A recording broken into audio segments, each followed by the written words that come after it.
ఏదైతే అక్రమ నిర్మాణాలపై కఠిన చర్యలతో సాగుతున్న ఆపరేషన్ పేరే హైడ్రా.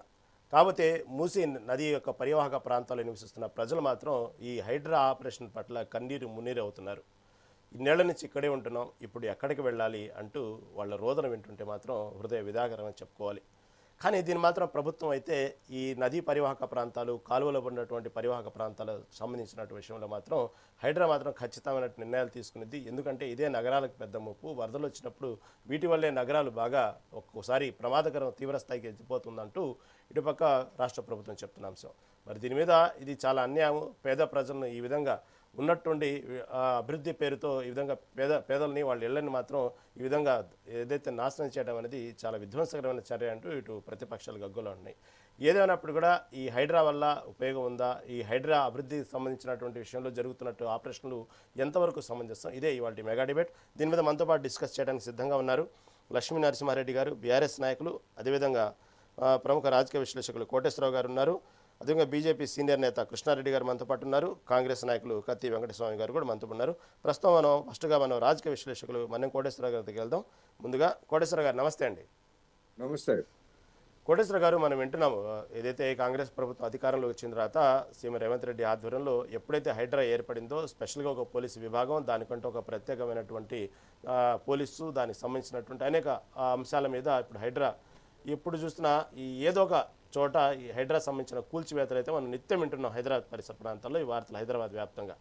ఇది ఎంతవరకు హైడ్రా అనేది ఒక ప్రణాళికాబద్ధంగా ముందుకెళ్తుందా, దీనివల్ల అనుకున్నవి అనుకున్నట్టు లక్ష్యాలు చేరుకోవటం నగరానికి ఏమైనా ఉపయోగం ఉందా అంటే ఏమంటారు?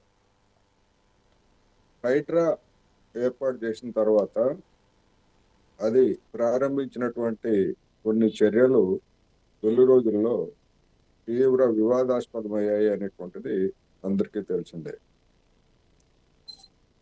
తొలగించాల్సినటువంటి ప్రాంతాలలో ఉన్నటువంటి నివాసితులను కూడా తగినటువంటి కాంపెన్సేషన్ ఇచ్చి లేదా వాళ్ళకి ప్రత్యామ్నాయం చూపించి తగినటువంటి సమయం ఇచ్చి ఖాళీ చేయించాలనేటువంటిది ఆ రోజు జరిగినటువంటి చర్చల్లో ఎవరికి అన్యాయం జరగకూడదు అనేటువంటి అభిప్రాయాన్ని ఆ రోజు వ్యక్తం చేశాను. ఈ రోజు కూడా నా అభిప్రాయం అదే. నగర విస్తరణకు లేకపోతే నగరంలో వరదలకు కారణమవుతున్నటువంటి ఆటంకాలన్నింటినీ కూడా తొలగించాల్సినటువంటి బాధ్యత ఉన్నది.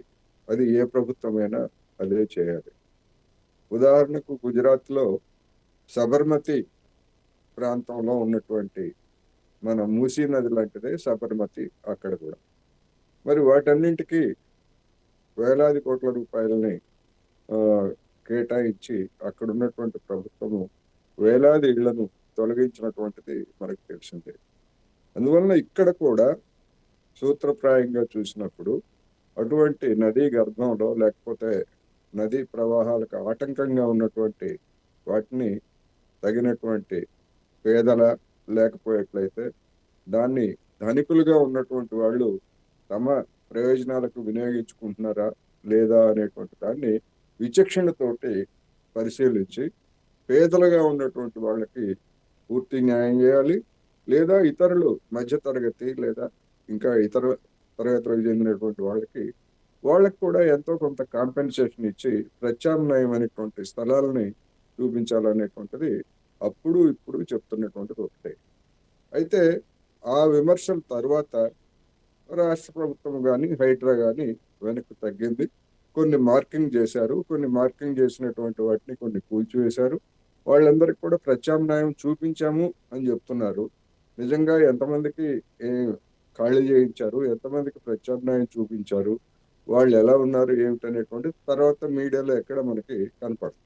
అందుకని ఇప్పటికైనా కానీ ఇప్పుడు దాని మూసి ప్రక్షాళన పేరుతోటి విదేశీ సంస్థల నుంచి రుణం తీసుకోవడానికి రేవంత్ రెడ్డి సర్కారు నిర్ణయించిందనేటువంటి వార్తలు వచ్చాయి. ఆ నిర్ణయించినప్పుడు విదేశీ సంస్థలు, అది ప్రపంచ బ్యాంక్ అయినా లేకపోతే జపనీస్ సంస్థ అయినా లేదా మరొకటైనా ఏడిపి అయినా కానివ్వండి, ఈ చర్యల వల్ల జరిగేటువంటి పర్యావరణ హాని ఏమిటి లేదా నిర్వాసితులు వాళ్ళకి జరిగేటువంటి హాని ఏమిటి అనేటువంటి వాటన్నిటిని కూడా అసెస్ చేస్తుంది. అసెస్ చేసి అవన్నీ కూడా చట్టబద్ధంగా న్యాయం చేసిన తరువాత మాత్రమే రుణం ఇస్తారనేటువంటిది ఒక ప్రధానమైనటువంటి షరతు. అందుకని ఆ రుణం తీసుకోబోయే ముందు ఆ షరతుని రాష్ట్ర ప్రభుత్వము అమలు జరిపిందా లేదా, న్యాయం జరిగిందా లేదా అని ప్రశ్నించడానికి బీఆర్ఎస్, బీజేపీ కావచ్చు, ఈవెన్ కాంగ్రెస్ లో ఉన్నటువంటి వెంకటస్వామి గారు లాంటి వాళ్ళు కావచ్చు, వామపక్షాలు కావచ్చు, ప్రతి నాగరిక పౌరుడు ప్రతి వాళ్ళకి ప్రశ్నించేటువంటి హక్కు ఉంది. ప్రశ్నించాల్సినటువంటి అవసరం కూడా ఉందనేది నేను చెప్పదలుచుకున్నాను. రైట్ అండి కోటేశ్వరరావు, మళ్ళీ మీ దగ్గరకు వస్తాను, చాలాసిన సమయం ఉంది. తర్వాత కాంగ్రెస్ నాయకులు కత్తి వెంకటస్వామి గారు. కత్తి వెంకటస్వామి గారు, ఏదైతే హైడ్రా సంబంధించి ఒక యుద్ధ ప్రాతిపదికన తీసుకుని దానికంటూ ఒక స్పెషల్ విభాగం ఏర్పరిచి అది చాలా ఇంపార్టెంట్గా తీసుకున్నటువంటి అంశం ఏదైనా ఉందంటే రేవంత్ రెడ్డి సర్కార్ వచ్చిన తర్వాత ఒకటి హైడ్రా.